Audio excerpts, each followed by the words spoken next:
కాంగ్రెస్ ముందుగానే గ్రేటర్ హైదరాబాద్ ఎన్నికల సంఖారావాన్ని పూరించిందా? BRS vote bank పై హస్తం పార్టీ ఫోకస్ పెంచిందా?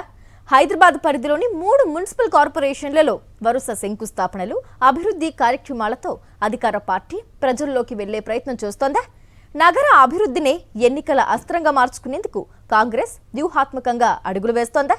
హైదరాబాద్ ఓటర్లను ఆకట్టుకునేందుకు ప్రభుత్వం అమలు చేస్తున్న ప్లాన్ ఏంటి? Let's watch the story. Greater Hyderabad రాజకీయాలు మళ్లీ వేడెక్కుతున్నాయి.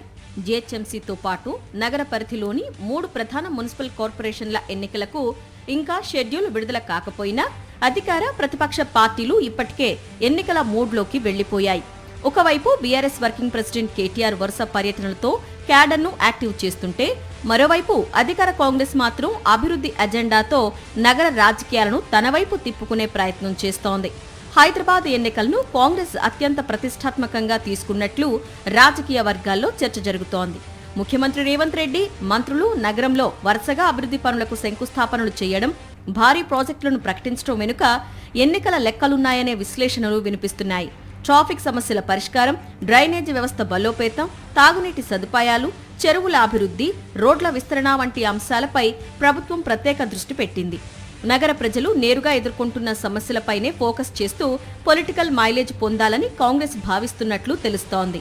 గత జీహెచ్ఎంసీ ఎన్నికల్లో కాంగ్రెస్ తీవ్ర నిరాశను ఎదుర్కొంది. బీఆర్ఎస్, బీజేపీ, ఎంఐఎం ప్రధాన శక్తులుగా నిలిచినప్పుడు కాంగ్రెస్ మాత్రం సింగిల్ డిజిట్కే పరిమితమైంది. దీంతో ఈసారి అభివృద్ధినే ప్రధాన ఎన్నికల ఆయుధంగా మార్చుకోవాలని హస్తం పార్టీ నిర్ణయించిందట. ముఖ్యంగా మధ్యతరగతి కుటుంబాలు, ఐటీ ఉద్యోగులు, యువత, అపార్ట్మెంట్ ఓటర్లను లక్ష్యంగా చేసుకుని ప్రత్యేక ప్రచార వ్యూహాన్ని సిద్ధం చేస్తున్నట్లు సమాచారం. సైబరాబాద్ మున్సిపల్ కమిషన్ పరిధిలో ఇటీవల భారీ అభివృద్ధి కార్యక్రమాలకు శ్రీకారం చుట్టిన ప్రభుత్వం మల్కాజ్గిరి కార్పొరేషన్ పరిధిలోనూ పలు పనులకు శంకుస్థాపనలు చేసింది. త్వరలో జీహెచ్ఎంసీ పరిధిలో మరిన్ని భారీ కార్యక్రమాలను ప్రకటించే అవకాశం ఉందని ప్రచారం జరుగుతోంది. అయితే కాంగ్రెస్ కి ముందున్న అతిపెద్ద సవాలు బీఆర్ఎస్ అభివృద్ధి వారసత్వమే. 10 ఏళ్ల పాటు మున్సిపల్ శాఖ మంత్రిగా పనిచేసిన కేటీఆర్ హైదరాబాద్లో పలు కీలక ప్రాజెక్టులకు రూపకల్పన చేశారు. ఫ్లైఓవర్లు, అండర్ పాస్లు, రోడ్ల అభివృద్ధి, ఐటీ విస్తరణ వంటి కార్యక్రమాలతో నగర యువతలో కేటీఆర్ కు ప్రత్యేక గుర్తింపు ఏర్పడింది. ఈ నేపథ్యంలో ఆ వర్గాన్ని ఆకర్షించేందుకు కాంగ్రెస్ సోషల్ మీడియా ప్రచారాన్ని కూడా ముమ్మరం చేసినట్లు తెలుస్తోంది. అంతేకాదు, బీఆర్ఎస్ లోని బలమైన స్థానిక నాయకులను తమ వైపు తిప్పుకునేందుకు కాంగ్రెస్ ఆపరేషన్ ఆకర్షకు కూడా సిద్ధమవుతోందనే ప్రచారం జరుగుతోంది. అభివృద్ధి కార్యక్రమాలు ఒకవైపు, రాజకీయంగా బలపడడం మరోవైపు అనేది విముఖ వ్యూహంతో కాంగ్రెస్ ముందుకు సాగుతోంది. మరోవైపు ప్రతిపక్షాలు మాత్రం కాంగ్రెస్ చర్యలను ఎన్నికల స్టంట్గా అభివర్ణిస్తున్నాయి.